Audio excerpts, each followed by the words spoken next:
அனைவருக்கும் அன்பான வணக்கங்கள். இது மகா பெரியவா சொன்னது யூடியூப் சேனல். கடன் தீர ஒரு எளிமையான பரிகாரம் பார்க்கலாம்.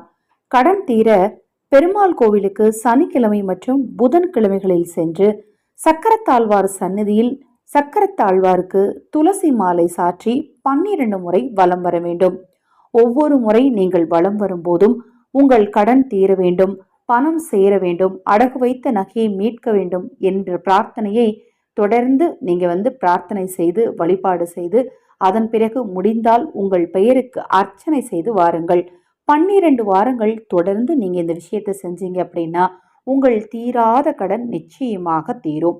எந்த விஷயத்தையும் நம்பிக்கையோடு செய்யுங்க. அதுவும் வழிபாட்டில் ரொம்ப முக்கியம் நம்பிக்கை.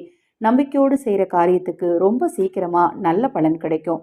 தொடர்ந்து நம்ம சேனலை பாருங்க. மகா பெரிவாருளால நல்லதே நடக்கும்.